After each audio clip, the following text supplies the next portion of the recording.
Droga nelle spiagge, a Jesolo in particolare. La richiesta è crescente con assuntori sempre più giovani e gli spacciatori si organizzano. Sono 12 nigeriani individuati dalla squadra mobile di Venezia, componenti di una rete di distributori di cocaina, marijuana ed eroina destinate al litorale veneziano.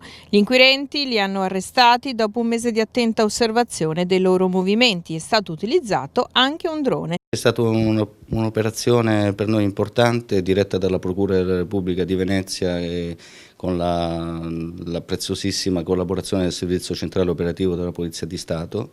I nostri target sono tutti nigeriani, tutti spacciatori che avevano letteralmente colonizzato il litorale di Jesolo.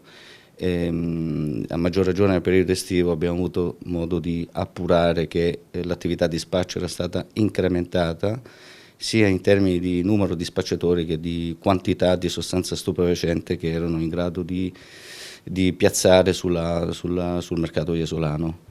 Come li avete individuati? Cioè, che tipo di attività svolgevano? Si mascheravano da venditori oppure arrivavano in loco? Cioè, come funzionava la gestione di questa organizzazione?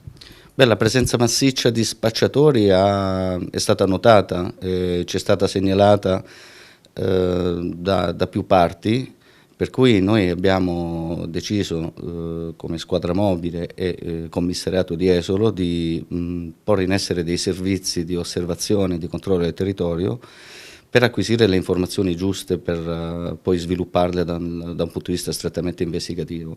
L'attività è durata circa un mese, è stata intensa, proiettata soprattutto sulla fascia serale e notturna, che erano le fasce orarie dove maggiormente gli spacciatori ponevano in essere la loro condotta illecita, e lo sforzo investigativo ha dato i risultati sperati perché 12 di questi sono stati tratti in arresto e sicuramente non li avremo più sul territorio per compiere la loro attività illecita.